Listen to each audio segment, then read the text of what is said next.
Welcome back to the CPCA Advising Podcast. That's right, a podcast right here at Temple University. We are called Backstage Pass. Welcome back to the show.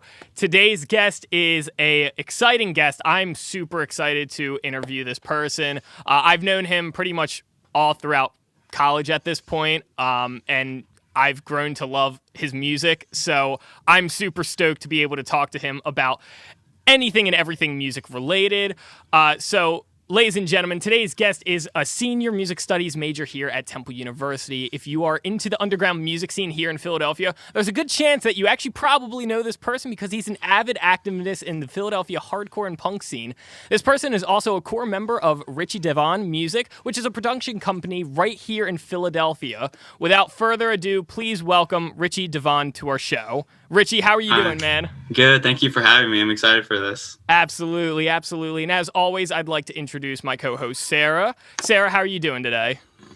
I'm doing pretty well. Today was first day of classes for me, so, finally getting the ball rolling again. That's right. Spring semester 2021. It's a new semester. Hopefully it goes swell, but who knows? It's always a surprise in the future, right?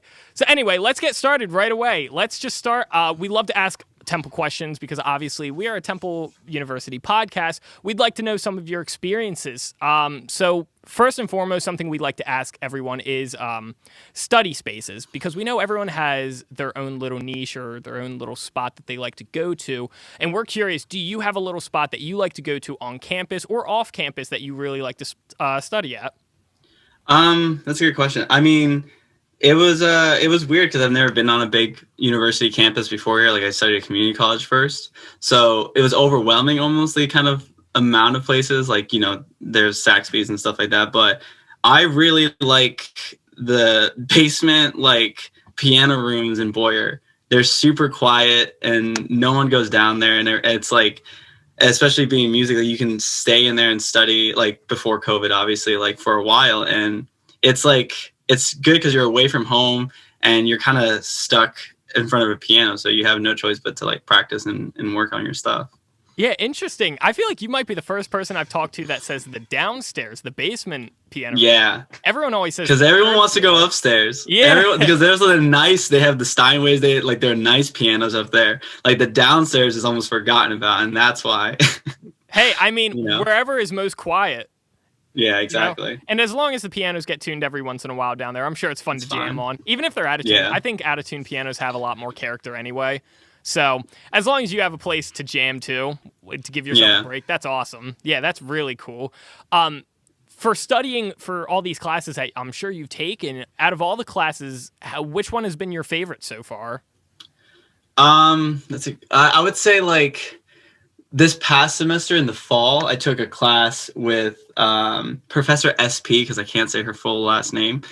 She does, I guess, like, musicology is what you would call it, but she did history of pop. And I took the class originally thinking, like, oh, we're going to go, just talk about. But it became this super deep, like, question about, like, how music relates to sociology and the different environments and material conditions of, like, musicians and Black artists. And it was such an interesting class. Like, I love finding new reading material, and that class had, like, just endless material about, like, just the beginning of certain genres and everything. It was super interesting. Like, if anyone's listening to this and part of music studies or whatever, taking that class with her was incredible. Like, history of pop was one of my favorite classes I've taken at Temple. Oh, I get to take that next semester. So do you have her? I'm not exactly sure yet. Okay. It's unknown as of right now, but that'd be awesome if I did. All the great things that you're saying right now makes me excited for it. It's super, because, like, I thought, taking a lot of music history classes that we have to as like Boyer students, like, it's a typical history course or whatever, but, she makes it so, in the way she, like, tells it, it's like, oh, there's so much more outside of, like, this genre includes this, and these are the primary artists. Like, what were the conditions that these artists came up with? Like, the different kind of things that add to it.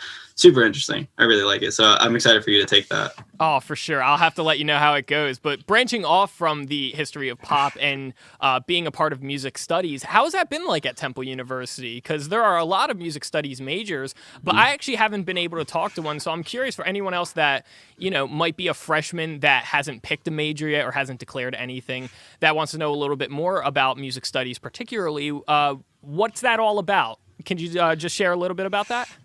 Yeah, I guess it's a newer kind of program at Boyer, from what I understand it. Dr. Folio is the one that kind of heads it, from what I understand.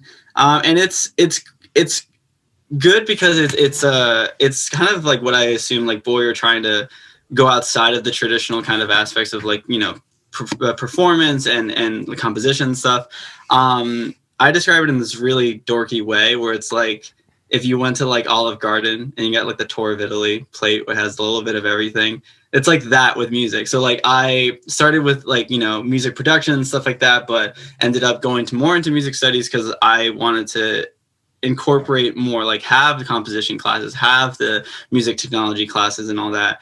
And it gives you an option to do that. And then you graduate with a Bachelor of Science, which sounds so much more impressive, even though I am terrible at math and science, but it'll look good on a wall.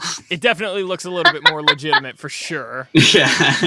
To just see Bachelor of Science instantly, your mind just goes like, to whoa. This guy could be like a doctor.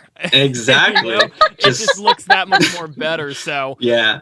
For sure, yeah. I was going to say, plus that could just open up a lot more opportunities to have that general knowledge of music, to have both of the composition aspects and the technology aspects, especially knowing that you do a lot of recordings yourself. I'm sure it plays a huge role when like maybe producing another band to have the composition skills also to maybe help produce a band or, help them absolutely sessions to their music or something like that. So no, I could totally see where that might help, in your field. That sounds awesome for sure. So anyway, let's see. Music studies. I'm trying to think of what else, because you said you took history of pop. What music technology courses specifically have you taken? I took, the first basic two, like sound editing and sound recording, which everyone has to take. And then I took, which I guess would be my other favorite class I've taken at Boyer, which is film scoring. Like, okay. Obviously, we talked about it before. I love movies. I love film scores. I'm one of those people that absolutely listens to just film scores. Like, obviously, yes, it's the best. It's so good, and especially like because. I'm a Philly artist, so I love David Lynch, obviously. Twin Peaks, like the score for that series is beautiful. Angelo, I forget his last name, something really Italian sounding. Yes. But beautiful stuff. So yeah, that was another favorite class. So that's another one where the tech component came into it. And then right now I'm in advanced audio production. I think it's called the class or whatever. So I'm starting that. David McDonald? I think so. Okay. I would have to double check, but I had the first like introductory class yesterday, so I'm excited for it. Okay, sweet. Yeah, I had David McDonald for advanced audio production myself. Great professor. You're going to love that class. It's so cool. I mean, because a lot of the music tech professors I found are very much into the big band recording, which is a lot of fun, and it's a lot of interesting topics to learn about. But David McDonald is really good with the progressive rock and getting into maybe classic rock up until like grunge era and describing those kind of genres in relation to audio production, which is a lot of fun for a lot of students that are into those genres, like myself included.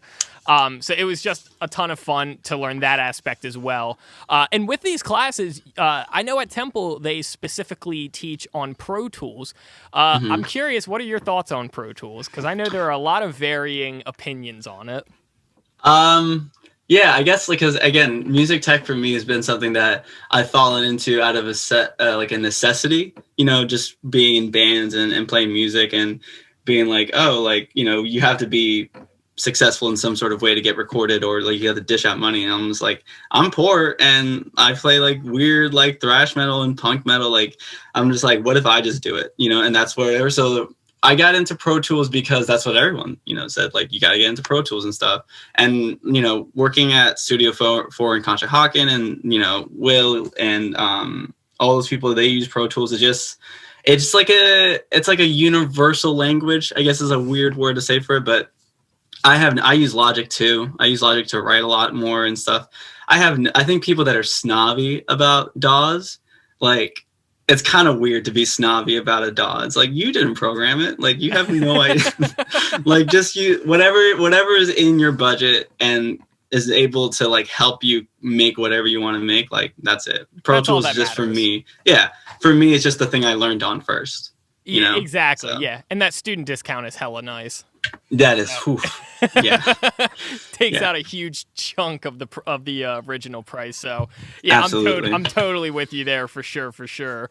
Yeah, man. So with all the classes when, pre-COVID, or as I just learned a new term, BC, which before COVID, I didn't realize that was a term until the last person we interviewed. But yeah, in BC times, when you could go and walk to classes and attend classes in person, sometimes your schedules, you'd have back-to-back classes, or you'd have classes that are like 30 minutes apart. Either way, you have to go from one place to another, and sometimes you need to find food somewhere on campus. And with the varying options that Temple offers, where is your go-to place to get food on campus? I would say, like, I am terrible with eating on time, like, throughout the day, especially when there's like you said, back and forth in classes. So a lot of time I would just get stuck in front of like the Cloud right in front of Boyer, like the little coffee shop. Right. And that would be like 2 coffees. Like after the little bit of break, I would go back, refill, and then just go back to class and stuff like that. But when I'm like, giving my body just the bare minimum sustenance it needs to survive, I would definitely the crepe little place right in front, because again, like Boyer is kind of lucky where we have all that food right in front of us, so we don't have to move far to like feed ourselves and get back to class. The crepe place is great. The taco place is incredible right around the corner. Oh, I haven't been there. It's it's like Guaco Loco or something. Guaco Loco, yeah. And like, so good. It's so good. I'm personally like vegan, and then if I have to, like vegetarian because there's no options. Those are the 2 places where like I could get something that I could eat, but like it's not that, especially the Guaco Loco place, it's not that expensive. None of these places are crazy expensive, so I would say those are like my 2 main things because they're right there. You know what I mean? It's they're a minute out the second you walk out of the building. So they definitely did that purposefully. Oh, they know music students are busy as hell. I know, they were like those theater kids, those music kids. We know they live in buildings. They do not. Yeah. Oh, they do not leave. The only coffee you're telling me, the only coffee, kind of like, I guess you could say like, street cart or whatever like that, is outside of the art building. Like, it's like, oh, they knew exactly what they were doing. Half of the people that work there are artists. That's a savage business move too for those trucks. They know that's how, oh, well, where can we make a little bit of money? Well, all the art students never leave Boyer. Yeah, so exactly. Let's go park there. And honestly, it's, great for both ends of the spectrum, both the actual trucks themselves and the students. It's just easy access for food. It's a nice way for them to make a little bit of money, and it's just an overall good time. So yeah, very much so. Funny thing about the crepe truck, I don't know if it was in an interview that we did where someone said this, but I have a friend that graduated from Temple probably 10 years ago, maybe a little less, like 8 years ago, something like that. And the crepe truck was there, obviously not, renovated as it is now, because it's beautiful looking now. It's, got that nice shiny gloss to it. But she said it was there when she was there, and she asked me, how much are crepes nowadays? And they're like, I don't know, like $6.50, something like that. Yeah, I think that's what it was, yeah. She told me they were $3.75 8 years ago. And I was like, wow, that's incredible. Inflation's sick. So it's just weird, but I hear the quality back then, slapped just as hard as it does now. So that's the one thing that doesn't change. That's the one thing, and that's all that matters. As long as that doesn't change, Temple is set. Anyone at Boyer is set. Yeah, exactly. So ultimately, you chose Temple University to do your studies. I know you said you went to a community college, but when it was time looking for another another school to go to, you obviously picked Temple. I'm curious to know why. What was it about Temple University that brought you here? Was it the proud cherry and white? Was it the choice of classes that you could do? I know it's a little different for everyone, so I'm curious. What was your reason? Yeah, I mean, it may seem like obviously it looks like I'm full of color in this room, but no, it was I went to community college. Like I'm from Northampton, like so an hour and a half up north. When I was graduating, like I was very much like college is done, whatever, but I'm gonna go because I need a job. But so when it came to doing something, I wanted to do something in music, and I knew that my options were either go to school for music or, kind of save up, move somewhere and work on music. Like that was the only two options. So I kind of applied to Temple because it was in Philly. It was somewhere I know, somewhere I've been like countless times to see. I knew the music scene was good there. So an excuse to move there, study and like be a part of it was like ideal for me. So that was like the main thing. And Temple was my only choice. Like it was just like, if it's not Temple, like I'm just go to New York, like LA, whatever it may be and stuff like that. But so I was really happy because I applied at first, like when I was 18, but I was a terrible guitarist and I was trying to do classical and I could not read music. And they're like, you're fine. You just can't read music. I'm like, oh, that's I guess a big part of it. So when I applied again, I went for music tech and I was very excited to get in because again, it just, it had all the check marks I needed for a school and for where I want to be. Yeah, for sure. And plus, the music tech program is a pretty, like, exclusive kind of program where only, 10% of the students that apply actually get in. Yeah. So that's a big feat, too. I mean, I remember for myself, that was kind of the main reason why I ended up choosing Temple. Because I know for me, I was in between Temple, Drexel, and I think UArts, Yeah, I was in between those three because I'd gotten into all three, but I was waiting on the actual music tech like certification of you made it into the music tech program because I still hadn't heard. So I was still kind of deciding. And once I made it into the program and the email saying like you were part of the 10% that made it in, I was like, well, damn, I'm not going to miss up that opportunity. So it is an honor in a way to be able to be chosen, out of the however many students apply. Yeah. So yeah, I could totally imagine how exciting that was. No, it was super exciting. And like, obviously I went on to do music studies, but it wasn't at all to do with like the quality of the music tech program. Cause I really did like it. It was just like, I was working and internship and stuff like that. And at the time, like I saw music studies as a more beneficial thing, but like I still take music tech program classes and all the professors are incredible. I just won't have like that little name on my degree, which is fine and everything. Like the one studio I interned for, the guy who owns the studio, like he is a professor at Temple and like he does his own thing, whatever. So like nothing but love for the music tech program. So I was obviously very excited to get in. Very cool. And actually, let's move into Studio 4. What was that experience like? Like, when was that internship occurring? That was, I feel like it started like 2 years ago, or a year and a half ago. Time is weird now. The BC times are weird. But I started there, like, obviously Will Yip is the person I studied under and stuff like that. I've loved his music for a while now. He helped do basically made the like Title Fight records, the Code Orange records. Basically, if you're he was the one to he won a Grammy a couple years back, didn't he? I think he definitely got nominated for the Code Orange. He has 2 nominations this Grammy season too. Again for the Code Orange thing because it's an incredible record. But for sure, yeah, insane. So like, if you are into like alternative kind of 90s revival music and the PA scene, like there's no way you didn't know who he was. And so when I found out he was like trying to get interns and stuff, like, and I had just moved to Philly, it was like, I had like, Conshohocken like 30 minutes away. Like I had to do this.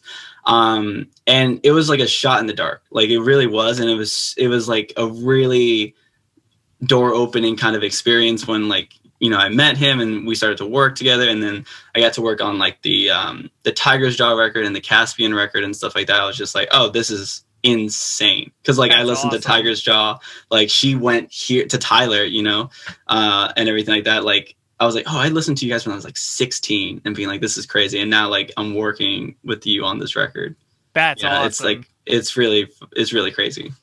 That's really cool. Yeah, because I remember first hearing about him in his studio when I was, I guess, 17 or 18, so 3 or 4 years ago, and it was for one of his Grammy nominations. I want to say for Code Orange's Forever. Forever was nominated, yeah. Yeah, I think it was for that, because it was on like ABC News saying like local Temple alum as well.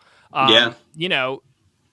Up for a Grammy nomination, and that instantly piqued my curiosity. So that's insane that you were able to work with him and be able to work with all these bands. I'm curious, what was the setup? Because I know some studios have like expansive setups that like all this outboard gear, patching into different EQs and compressors to preamps. And then other people just go straight into the box and they do everything within the DAW. I'm curious, what was his setup like? His is super interesting because Studio 4 has like a long history. Like, like Lauryn Hill recorded there. They had a bunch of like big hip hop bands. It was a whole kind of thing. And so they sold like the upstairs part that's now a restaurant, like all where they did all kind of the label work and everything like that, the paperwork, I guess, if you want to say. And then the downstairs now is still the full studio. It's very much what you imagine of like a 70s, 80s studio. The giant board, the separation, the big rooms, everything's made out of wood. It's super beautiful. So like Will, basically, the Mac, because everyone has to use a Mac if you're, I guess, into music. I just don't meet anyone that doesn't work on a Mac. Yeah, exactly.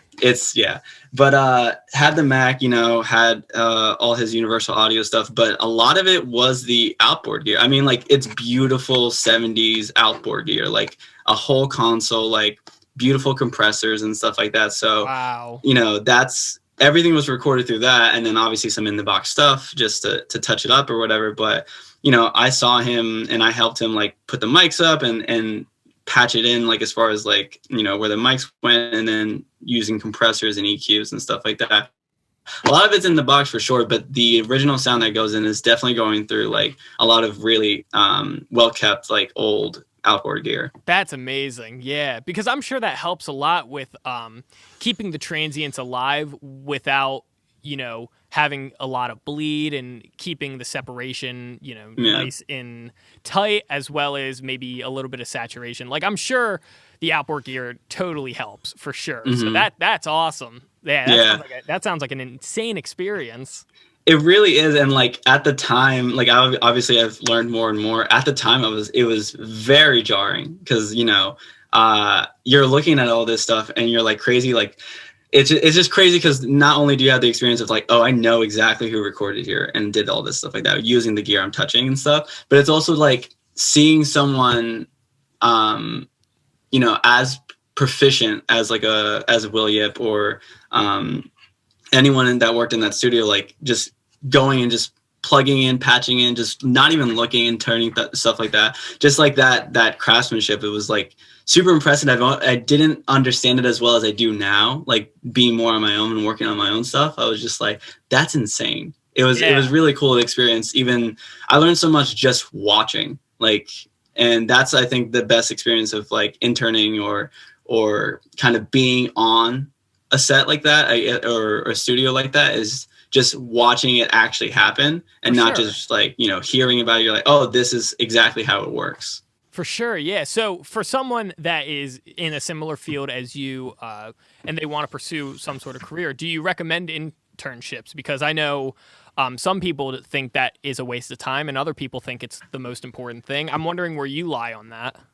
I think if you have the privilege and the capability to, not have to work full time and stuff like that, because that's a big thing. Like, unfortunately, like my internship wasn't paid, but that was fine. Like I was able to work and manage that. That was no problem. But some people, they got full jobs, they got full studies. Like working at an internship for free may not be the thing. So I think like if it's in your means, please do it. Like, especially if it's someone like you look up to and been following me for a while, like knowing how some of your favorite records have been made is one of the best kind of tools you can ever have. Again, it's also a nice thing to be like, hey, like I can put my name on this Caspian record. I can be like, I was an assistant there and stuff. Yeah, you'll always, I feel like mentorship is something that's, that if you ask performers, you know, violinists and stuff like that, or whatever, they have mentors, they have people that have taught them for years and years and stuff. And that's something I think that's also very valuable in music production. If you look at any of your favorite kind of producers or engineers, they probably worked with someone for a couple years under them and learning from them, because there's certain things that you just have to be there for and experiencing and making those real-time decisions. So yeah, if you have the capabilities to intern, if it's paid, fantastic. If it's not, like if you're able to swing it, like definitely look for that. For sure. So there you go. Anyone that is listening right now, that is a great advice. Take it to heart. Seriously. It is awesome advice. But let's get into the different projects that you personally have worked on or with. I'm personally very familiar with No Gods. That's a band that, you know, once I found out that it was your band, I started listening. I freaked out because I loved it. It was just awesome. Thank you. But you also have a couple of other bands. So I'm curious, do you want to talk a little bit about each of them? Yeah. No Gods is definitely like the one closest to heart, just because it's what, you know, the typical, like we were a bunch of, you know, nobody friends that listened to like 80s hair metal bands, like in like when we were 15. Yeah. And then we just got together and started playing together. We were basically just like an Iron Maiden Metallica cover band for the first couple of years. And so, you know, we just did that, and then it was very organic. And then we started picking up, changing our name, like, and getting heavier and heavier really is what the thing is. It's like, but it was really when we got introduced into like the more hardcore scene, because we were kind of stuck in like the metal scene, which in New Jersey is actually really, really vibrant. So it's really cool. But then once we started playing PA and Philly more in the hardcore scene, that's when we got the most success. And we released like, you know, we self-released like a self-titled, or Paradise, which is an album that we did with Developing Nations in Baltimore. And yeah, it was super fun. Like that's definitely the most successful project at the point right now I've had, where, you know, we've played with Revocation, DRI, we've, you know, done a bunch of stuff that we're really lucky to have done. So yeah, No Gods is the funnest one right now, like, cause it's, you know, I've had years and years with the band, and I love all my best friends are all the people in that band. Like, right. You know, so, that was that. And then I moved to Philly, and, you know, everyone kind of started doing more work and school. So we started being like more kind of on the back burner and just like working on stuff slowly. But I'm crazy and I need to be doing something at every point of my day. Of course. So I, you know, luckily there's such a beautiful music scene here in Philly, especially in the underground. And so just talking to people, they're just like, oh, let's play the guitar together and let's do this. And now like probably like in 5 different groups at this point, like, and I guess like the next thing I would say is like Lastima is my personal thing that I've put together by myself, is more towards like the black metal, post metal stuff that I'm really into. So if you've listened to like Death Heaven, Alcest, Oathbreaker, even some emo bands like Touche Amore and Pianos Become the Teeth, like that's kind of what I've modeled myself after. And that's where I've put all my skills and ability as a guitarist, as a person who produces and writes, and it can at least, you know, like sound like a caveman, but can do something on drums. Yeah. And yeah, I put that together, and I got amazing musicians and an amazing violinist I know to, like, you know, help write with me and work with me. So that's like the thing I'm working on right now, putting out another EP again. So that's exciting. And then just, I guess to be quick, like Half Cross is another band. A couple of LA dudes came over here, and we're just doing some hardcore music and it's really fun. It's really good. And I recorded the vocals on that, and that's Terminal Half Cross if you guys want to look that up. Solder is this more kind of avant-garde, noisy drone thing that I'm doing. That's also all of it. It's on my Instagram if you guys want to check it out. For sure. Yeah. And then that's all, I think, all I'm in right now.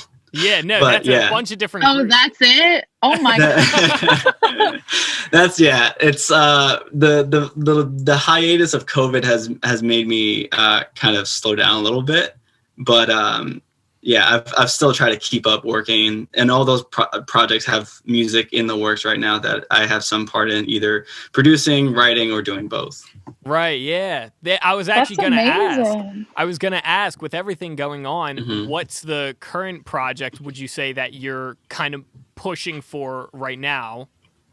I'd say it's Lastima. That's again, Okay. there's a lot of personal involvement in that, just because it is like dealing with, I guess if you want to get a little deeper, like dealing with my experience as a Latino and in the music scene and stuff like that, and incorporating my identity into the music. So that's the one I'm pushing for the most, and that's the one where, you know, I'm currently working on recording and just track drums, and now like I'm working with the violinist I know to like work out parts and stuff. That's the main thing right now that hopefully soon I'll have like it together and send it off to get mastered and stuff like that. Right, that's my main point of focus at this point. For sure. And are there any specific release dates that you're thinking of, or any general ones that you're trying to maybe aim for that people can look forward to? Yeah, I mean, at the moment, no, just because ironically everything right now is in the kind of like mixing and recording phase. So COVID has definitely slowed down the need for like a really strict timeline, because, you know, being in the underground scene, like a lot of it has to do with playing live. And if you can't play Right. live, it's almost like, okay, well, we can take our time with this. Exactly. But I would say like by the summer, everything that I'm working on now will have either a release date or be out. So like, you know, if you follow me on the socials or like check my website and stuff like that, like it's just hopefully by the summer, if I can keep up the work load, like it'll definitely see a lot of exciting things coming out.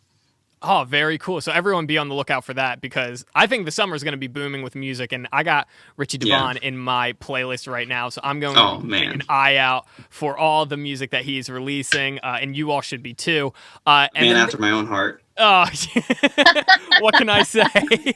And then this is more of a, not a personal question, but more of a, it's my personal question to you. As one guitarist to another, I love gear. So I'm curious to know, what is your rig setup like currently for guitar? Oh man, we're getting into the weeds here. Oh yeah. Guitarists are the worst. No, but I can say that. Right now, like I'm because I'm basically like a 70-year-old trapped inside of like a 24-year-old body. Like I have Gibsons, I have Marshalls. Like those are my main thing. Like there, if you can see that one right.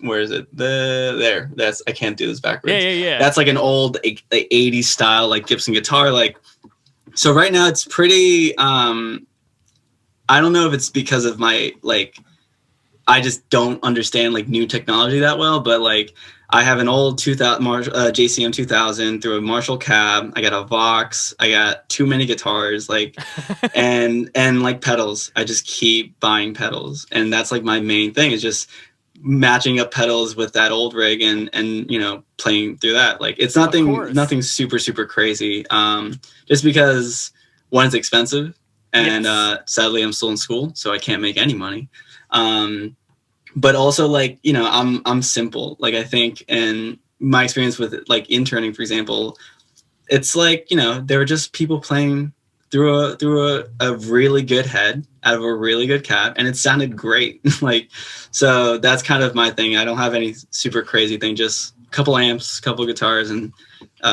probably like thousands of dollars worth of pedals. I mean, hey, that's all you can ask for, right? Yeah, exactly. Keep it simple. The more you add on, the more it just gets confusing. Well, I've seen your setup like through Instagram, and I'm just seeing all those amps. I'm like, oh my! It's like It's a collection over years and years and it's years beautiful. of saving up. The consumerist in me is like, oh, I want it all. Yeah, no, I've genuinely have been talking to my my roommate who I'm also in a band with. I've been saying like, man, I gotta start selling this stuff. It's just becoming too much. I'm right here. Just take a trip. I will go into debt for it. Yeah, it's just so much right now. Like I keep thinking like the place I have right now in Philly where I keep it all. I'm like, yeah, it's a great holding spot, but I only have a lease for another year and a half. After that, I'm like, plan is to like move home, and after I don't want to fill like my parents' home with all this music gear. I don't even think they have the space for it anymore. So I'm just like, yeah. So I got to start thinking about that. But yeah, so I can understand going down the consumer vortex of just buying gear senselessly because, man, I've done it way too many times. And man, I've had to go like overtime at work just to make sure I can pay it off. And, yeah. So I totally understand it. My thing right now is I'm still always looking at I've stopped with guitars because now I have like Spive. Yeah. And an acoustic. So I'm like, all right, I'm good for right now. And I got my over the COVID, like, you know, I was working a lot and stuff. Like I got my drum set that I wanted and everything. That's the biggest thing I think my parents are happy of when I moved out is they didn't have to hear drums anymore. That's just like my parents. Listen, so annoying. I don't care if you're the best drummer on the planet. If someone upstairs doesn't know what you're playing, it sounds awful. Yeah. Like it just sounds like it's so loud and it rumbles everything. Like, so I understand that. But right now I've been like collecting mics. Like that's my big thing is I can't stop buying microphones. Oh God. Because there's never enough. There's never enough. I'm like, well, this one's like different because like it's a year older. And it's like, no, it's not.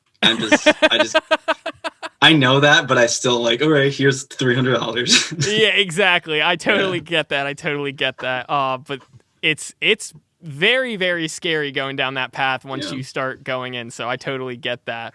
But let's talk about your connections within the Philly scene, because I would say you're pretty avid and you're pretty active within the scene where you're in a lot of different projects, but you also make a lot of connections, it seems like. Do you actually help bands like book shows? Like, do you help in that aspect, or are you still primarily like you just play the shows? I guess like when I first moved to Philly, like I knew people that booked shows that booked my band and everything. I started dabbling a little bit in that, like trying to book shows. I booked like a couple here and there. But mainly like that's not like where I focus. Like I kind of just, you know, go to a bunch of shows, obviously, like, you know, you have to support the scene that you're in. And mostly I would just ask bands like, oh, this is cool. Like we should form shows. And the DIY aspect of metal and hardcore kind of promotes that, where it's like, you don't really need anyone else unless you're playing like Voltage Lounge, which like, you know, or those bigger venues. You kind of just talk to the people and like, yeah, we'll set something up.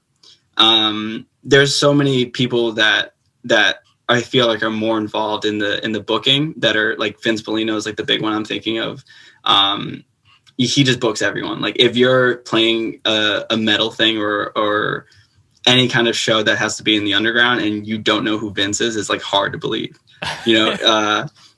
So booking is not my thing. I kind of just go to shows and, you know, make friends and make connections that way. For sure. Yeah. And the community's really great, you know, especially when it comes to the music scene in general, especially for hardcore metal, just because since I'm a little bit familiar with it, I just, you know, the people there are just super understanding. They get it. They get where, you know, bands or artists or even promoters are coming from in terms of they're building their way up from the ground. And I think it's awesome how they're able to include so many people in what they do.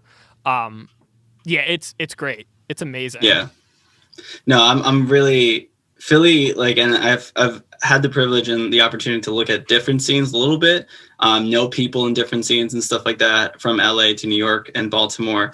Philly has one of the more unique ones because of how still DIY it is. Yes. And how, you know, it just exists and perpetuates itself without having to be like, oh, we lost another venue. Obviously COVID has made things very difficult, but I'm optimistic about like Philly kind of thriving after, hopefully when shows come back, and that scene that kind of got put on pause and was worried about its like livelihood because, you know, the government didn't help us or anything like that. Right. I think coming back, it's still going to be one of the more prominent kind of real DIY, real like underground scenes like in the country. Oh, for sure, hands down. It was thriving before, and I think it'll be even bigger and better once everything starts opening up again and it becomes safe for people to go out.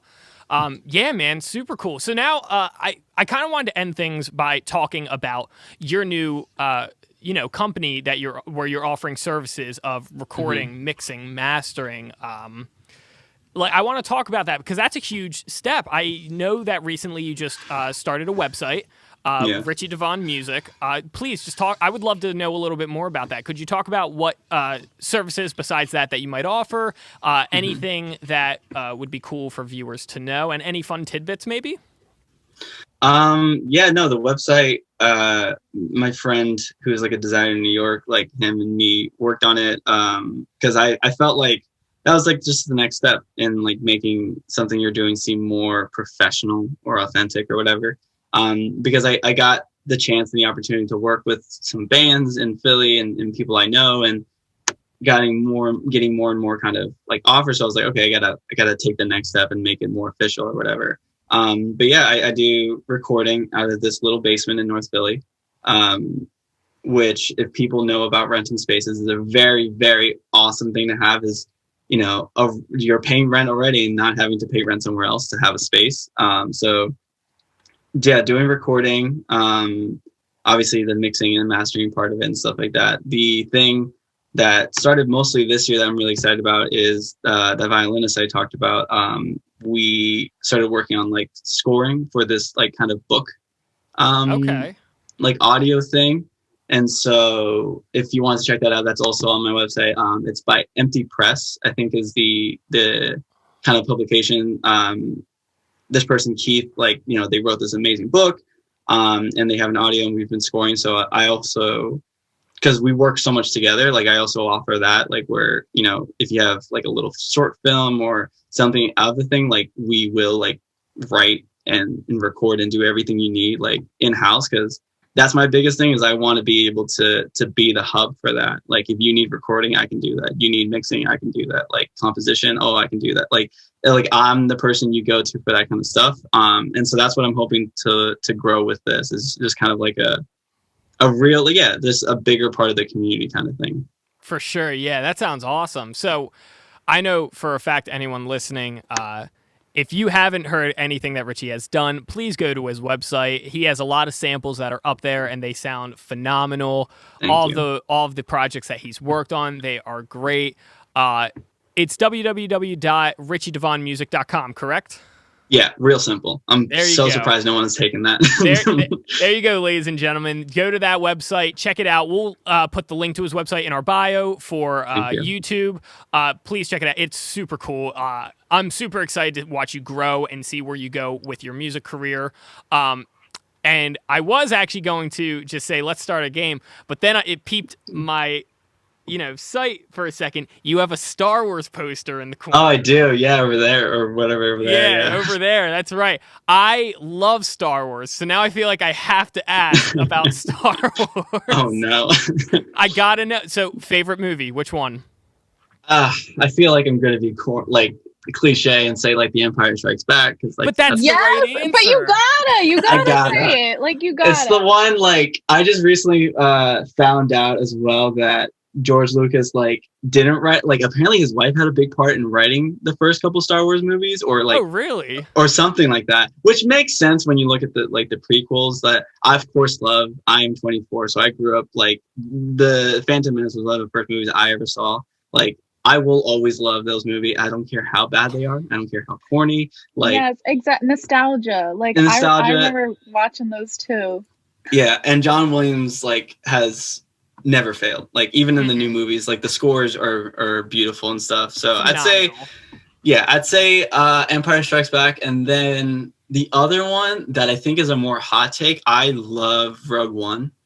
Okay. I love that movie. I know it's a kind of flawed thing, but for some reason I'm that's what I imagine the future kind of expansion of the thing is, or whatever. Of course, whatever. Yeah. kind of Disney is trying to do with taking over the world. Like, God, when you said hot take, I was expecting you to say like The Last Jedi, and I was about to be like, oh, I don't know, man. I was in the theaters watching that, and I went with my friends, all the people guys that were best friends. We're all nerds about Star Wars, and I remember like multiple times in the movie we turn and we're like, this is awful. Like, I've never done that in a movie. I've seen some bad movies. I haven't even seen that one yet. I'm just like pushing it off. I'm like, I'll watch it, but like I just it's I can't right now. It's so bad. It hurt to watch, I think, the most. Yeah. It was like, I thought The Force Awakens was fine. I didn't think it was fantastic. I was like, okay. Like, it was like, I mean, the one thing, I had a friend from high school that said that it's just a remake of A New Hope. And at the time, I was like, yeah, you're right, and that does kind of suck. But when you look at it, it's a whole new generation. So, like, bringing the same similar story, like, that could be a cool thing for a newer generation. So, I could say it led me to be excited for the next couple of movies, because I was like, you know what? It had a good build-up. It has some characters that can have an incredible character arc. Unfortunately, a lot of those characters' arc was just... It's so bad. It was gone. It's like, it's it's just a perfect example of just like, if you're doing something creative, in any kind of thing, have somewhat of a plan. Yes. Because if you don't, like, it's just you get that. Like, Disney controls everything. They have all the money in the world, and they just could not figure that out for some reason. They said, we just want more money. Let's just make another one. I don't care what it's about. Just make another one. It was so bad. And like, it's also two things, like, just have a plan and don't listen to fandoms. Just stop. Yes. Just do what you want to do. Because like, it's like they released the whatever the second one's called. I forget. In that the sequels. I forget. I was about to ask. I'm like, I don't even remember. I like that one. I think that one's fine. But it's like, they released that, people hated it, so they're okay, because it was too different. And everyone complained that the first one was too the same. And then it was too different, and they're like, okay, we got to go back. And it's like, wait, we haven't written a movie yet. Yeah, no. It's like, it's just, it's a shame, you know? Yeah. And I will say, for the last movie that they did release, like, after watching it the first time in theaters, I remember thinking, like, I'm confused about a lot of it, because I don't understand where certain things occurred.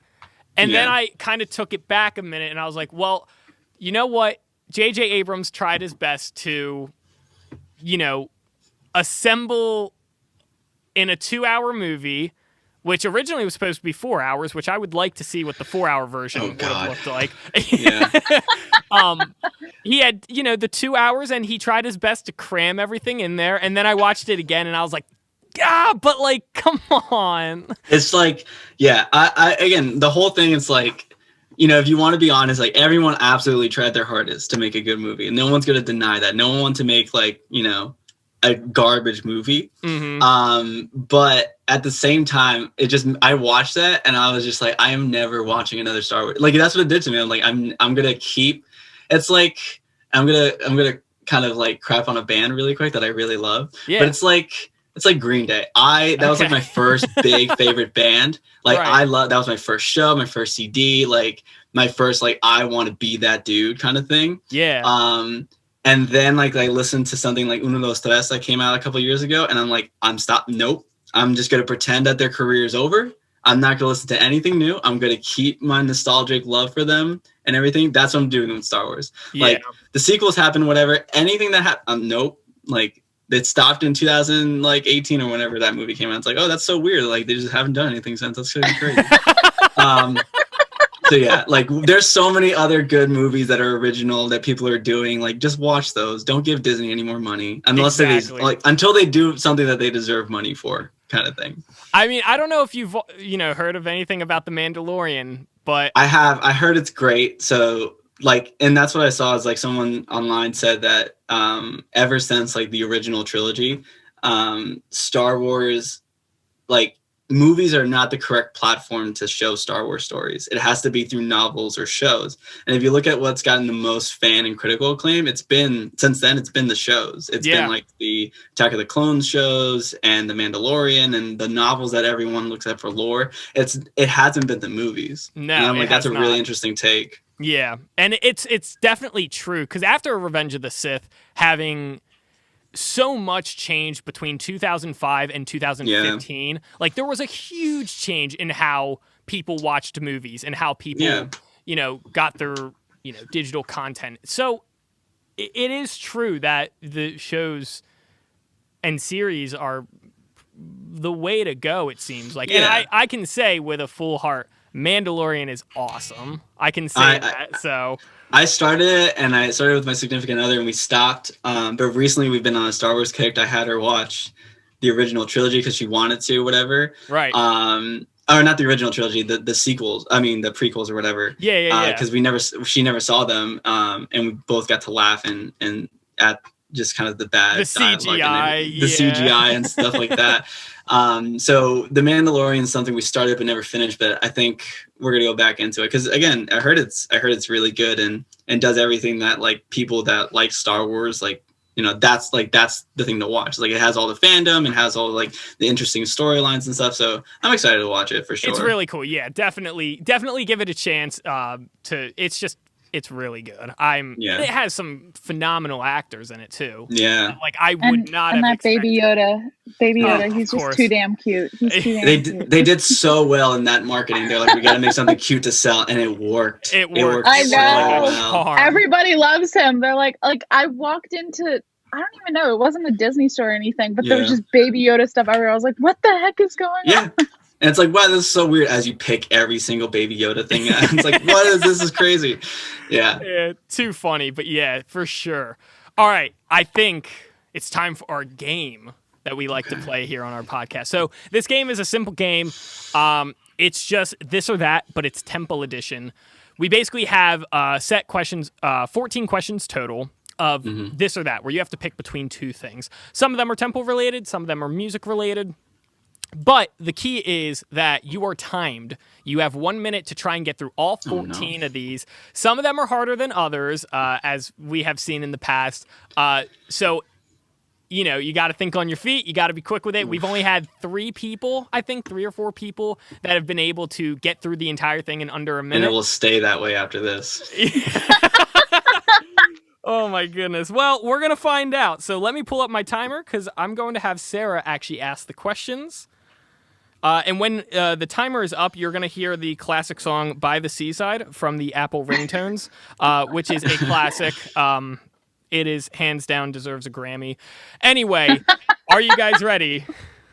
Yeah. Oh, yeah. All right. We got 1 minute on the board. Ready, set, go. Saxby's or Richie's? Saxby's. Maxie's or Philly style? Philly style. On campus or off campus living? Off campus. Charles or Paley? Paley? The Sack or food trucks? Food trucks. Beery Beach or Founder's Garden? I don't know what Beery Beach. I know, I was like, we were writing this, we were like, I don't know if anyone's gonna know. Okay, keep going. Breakdown or guitar solo?